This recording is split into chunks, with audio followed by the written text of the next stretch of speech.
Mainta de oração e meditação. Põe Deus na primeiro lugar. Junto com Nairalyn Felícia.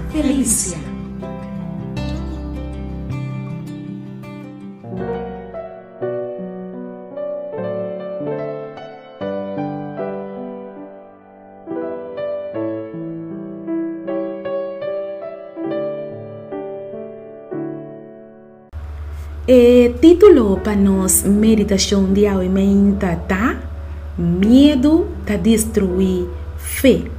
E a palavra de Deus está queda arranhada em book de Marcos, capítulo 4, versículo 40.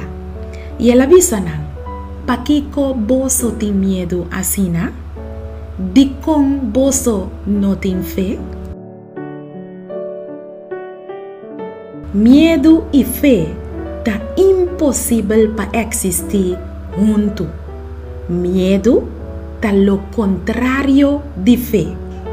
Algum de vós só tá surpreendido para entender que o inimigo tá usa medo como trampa poderoso para destruir nossa fé em Deus. O inimigo sabe que ora nós está mais vulnerável e está põe pia para nós por cair, ora que nós está em momento de mais escuro e débil de nossa vida. Pero me que sabe ao me que medo não tem lugar de viva dentro de Deus. Viva vida com medo tá vida miserável. O único remédio para a vida llenar com medo tá para permitir Jesus para vir dentro do nosso coração e pôr fé e confiança em Jesus. Nós mestre por cair na nossa rodilha e pedir a Deus imediatamente para quitar todo nosso medo e dar-nos mais fé. Ora que Jesus está vivo dentro de nós, medo não porque da vivo, medo tem que vai, medo tem que morrer, tem o nome de Jesus.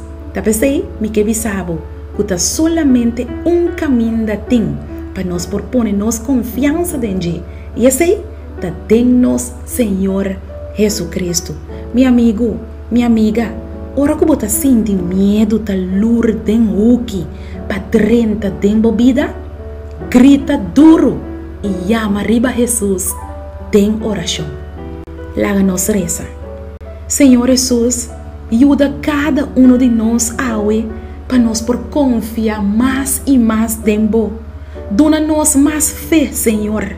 Manda batalhões de ángel para bem ajudar-nos e dona-nos força para nós por ganhar vitória arriba nos medo.